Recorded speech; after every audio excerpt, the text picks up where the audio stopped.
Fast communication और आप देख रहे हैं पब्लिक फर्स्ट, सर्वदा भारतीय। नमस्कार, मैं हूं आशुतोष और आप देख रहे हैं पब्लिक फर्स्ट, सर्वदा भारतीय। मध्य प्रदेश में चुनावी समर लगातार तेज होता जा रहा है, उसी तेजी से बढ़ रहा है चुनाव प्रचार भी। और भोपाल दक्षिण पश्चिम सीट से एक बार फिर चौथी बार उम्मीदवार के तौर पर मौजूद है हमारे साथ पीसी शर्मा। कमलनाथ सरकार में जनसंपर्क मंत्री रह चुके हैं पीसी शर्मा, और उनकी सबसे बड़ी जो स्ट्रेंथ मानी जाती है वो है गरीब तबकों में उनकी एक अलग इमेज। और आज हम गोरेगांव में मौजूद हैं जहां पर वो लगातार प्रचार कर रहे हैं, दिन रात एक क्यों है। सबसे पहले पब्लिक फर्स्ट में आपका बहुत बहुत स्वागत है सर। नमस्कार। किस तरह का प्रचार आप लेकर चल रहे हैं? मैं लोगों के बीच में जा रहा हूँ। जो 5 साल में जो कनेक्टिविटी रही, जो काम किए, उसके बारे में बात कर रहे हैं और जो आगे करेंगे, क्योंकि 18 साल की बीजेपी की सरकार शिवराज जी की रही। हर वर्ग त्रस्त हो गया, चाहे वो किसान हो, चाहे मजदूर हो, चाहे कर्मचारी हो, चाहे व्यवसायी हो।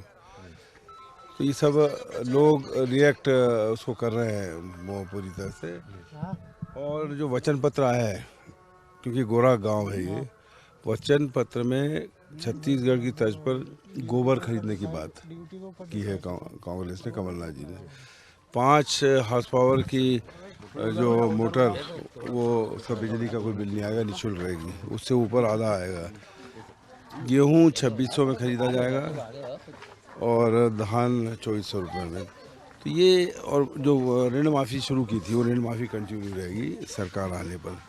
तो कुल मिला के किसानों की बात की है कांग्रेस ने, कर्मचारियों की, नारी सम्मान की है, ओल्ड पेंशन की है। 500 रुपये में गैस सिलेंडर 1500 उनके अकाउंट में आए, और बिजली 100 यूनिट फ्री रहे। बच्चों को भी 500 से 1500 रुपये दिए जाएंगे, और वृद्धा पेंशन जो आजकल नहीं मिल रही है वो भी बढ़ के 600 से 1200 हो जाएगी। कुल मिला के लड़ाई महंगाई के खिलाफ है। जो 100 रुपये किलो आज प्याज हो गया है, आज दाल चने की वो लगभग 100 रुपये हो गई है। कमर्शियल गैस के रेट बढ़ा दिए हैं, जिससे दुकानों और उसमें जो बिकता है वो सब महंगा हो जाता है। तो कुल मिला के हर चीज़ महंगी हो रही है। और ये 18 साल में कुछ दी है बीजेपी ने, तो महंगाई दी है। बेरोजगारी, 1 करोड़ लोग बेरोजगार हैं मध्य प्रदेश में। भ्रष्टाचार 50% पे है। ये सब इश्यूज़ हैं जिनको हम लेके जा रहे हैं, और यहाँ हमने काम किया है। गोरा गांव से नीलबढ़ की सड़क 1 करोड़ 64 लाख सेंक्शन करा दी, जो पूरी तरह से स्वीकृत हो गई है, काम चालू होना है। गांव की रोड, सड़क, बिजली सब यहाँ पे कराएं।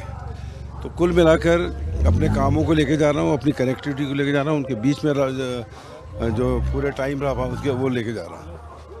ये भी जानना चाहेंगे, आप लगातार चुनाव लड़ते रहे हैं, इस बार के चुनाव में चुनौती ज़्यादा है या इस बार के चुनाव में आपको लग रहा है कि नए स्तर का प्रचार है? जनता को कैसे कनेक्ट कर रहे हैं?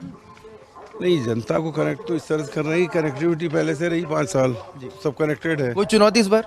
नहीं, चुनौती नहीं। जो 18 साल का जो प्रताड़ना रही हर वर्ग की, मुझे तो ये लग रहा है कि कांग्रेस की लहर है पूरे प्रदेश के अंदर। और मैं बार बार कहता हूँ, अब 114 नहीं 174 से ज़्यादा सीटें आएंगी, जिससे कोई खरीद फरोख्त न कर सके। और स्थायी सरकार कमलनाथ जी बने, 5 साल चले, जिसमें पूरा मध्य प्रदेश का जो है स्ट्रक्चर वही बदल देंगे कमलनाथ जी।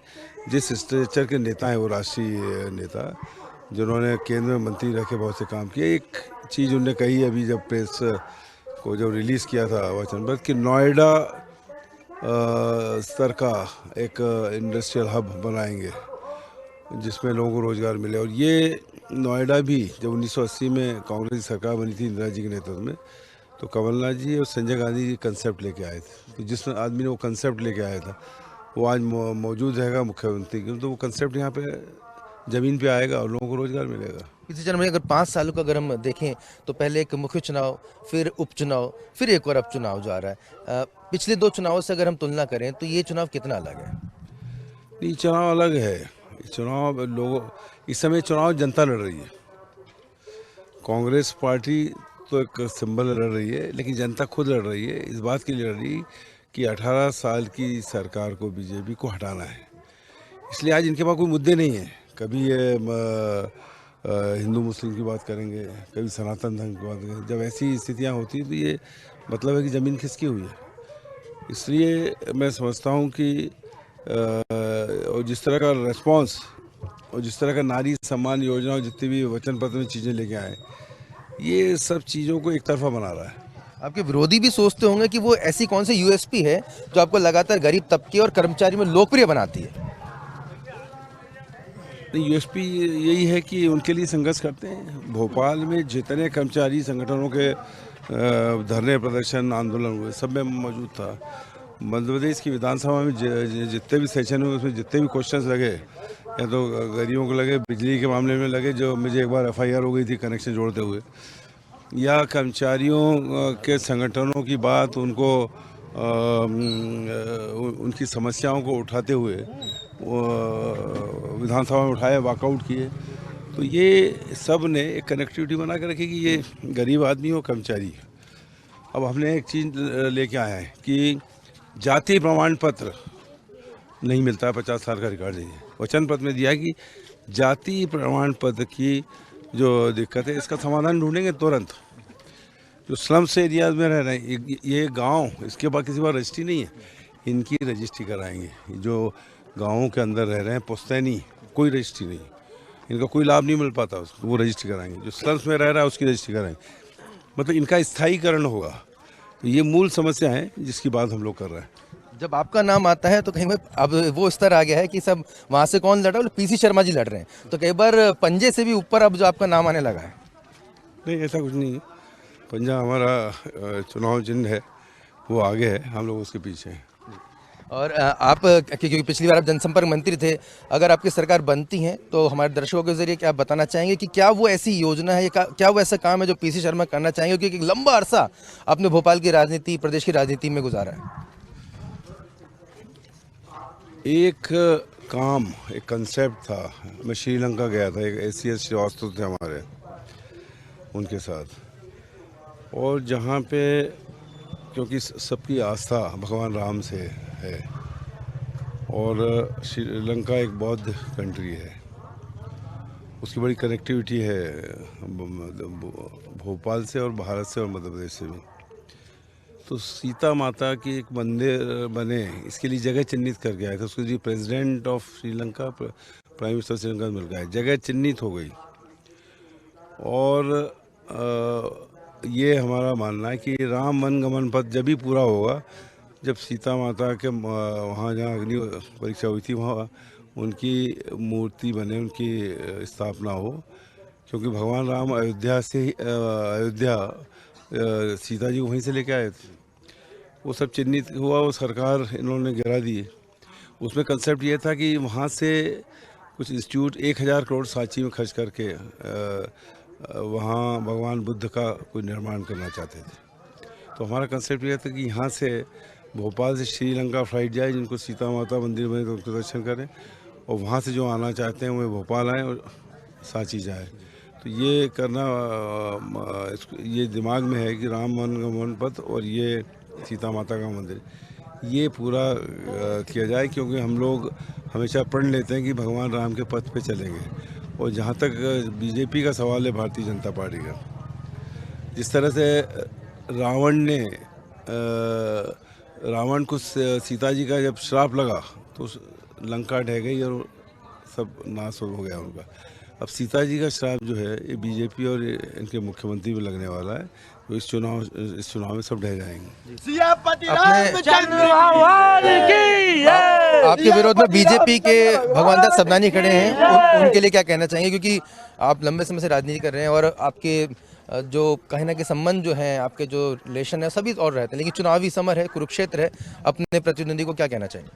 नहीं, प्रतिद्वंदी के लिए कमलनाथ जी जो एक बात कहते हैं उसी को मैं रिपीट करूंगा कि भारतीय जनता पार्टी, उनके संगठन, उनके पैसा और जो प्रशासनिक पावर, इससे लड़ते हैं वो लोग, और ये सब चीज़ कैंडिडेट के पास है। और हमारे पास जनता का आशीर्वाद और हमारे कार्यकर्ताओं की मजबूती और उनकी कटिबद्धता, ये दो चीज़ें हैं। और तीसरा, मेरा जो कुछ भी 5 साल में लोगों से कनेक्टिव काम हुआ, ये है। और मुझे लगता है कि ये जो जब तोलेंगे तो ये इधर का जो पड़ रहा कहीं ना कहीं थोड़ा सा ऊपर दिखता है। कुछ खाना पीना हो पाता नहीं हो पाता? सर, मैं हम देख रहा हूँ लगातार आप प्रचार कर रहे हैं, इस बीच कुछ खाना पीना, कुछ हल्की फुल्की एनर्जी डोज हो जाता है। हम लोग सब लोग ले आते हैं कहीं से दाल रोटी, जो कि आजकल बड़ा मुश्किल हो गया। प्याज 100 रुपये किलो है, गरीब आदमी प्याज फोड़ के एक रोटी खा लेता था। हमारे यहाँ कहते हैं कि दाल रोटी खाएंगे प्रभु का गुण गाएंगे, वो दाल ही नहीं मिल रही, तो रोटी खा के ही प्रभु का गुण गाओ। ये लोग प्रभु का गुण भी नहीं गाने दे रहे हैं। पीसी शर्मा हमेशा से ही जाबाज अंदाज में एक अलग तरह की राजनीति करते आए हैं। और अगर कहा जाए कि अगर छोटे स्तर से लेकर बड़े स्तर की राजनीति और हर एक व्यक्ति से कनेक्टिविटी के साथ अगर कोई व्यक्ति लगातार मध्य प्रदेश में राजनीति कर रहा है तो उसमें एक बड़ा नाम पीसी शर्मा का आता है, जो कि भोपाल की राजनीति में एक ऐसा नाम है जो पक्ष और चाहे विपक्ष हो उनकी लोकप्रियता पे कोई प्रश्न चिन्ह नहीं लगाता। एक अपने आप नेतृत्व क्षमता को ही उन्होंने साबित किया और एक बार फिर चौथी बार मैदान में उतरे, चुनावी मैदान में, और इस बार उनका दक्षिण पश्चिम से एक बार फिर वो उम्मीदवारी कर रहे हैं। निश्चित तौर पर कहा जा सकता है कि ये समर भी उनके लिए ज़रूरी है, लेकिन कई एक ऐसे विचारों को लेकर वो आगे बढ़ रहे हैं जो अपने आप में कहा जा सकता है कि जनता के बीच में लोकप्रिय हो रहे हैं। और हम देख रहे हैं कि एक छोटे से क्षेत्र में भी वो लगातार वैसे ही उसी अंदाज में, क्योंकि पीसी शर्मा को जो भी जानते हैं वो जानते हैं कि पीसी शर्मा हमेशा से इसी अंदाज में दिखाई देते हैं अपने लोगों के बीच में। और एक बार फिर वो पहुंचे हैं। देखना दिलचस्प होगा कि इस बार पब्लिक उन्हें किस तरह का आशीर्वाद देती है। लेकिन आपको तमाम अपडेट्स पब्लिक फर्स्ट पर लगातार मिलते रहेंगे। देखते रहिए पब्लिक फर्स्ट, सर्वदा भारतीय।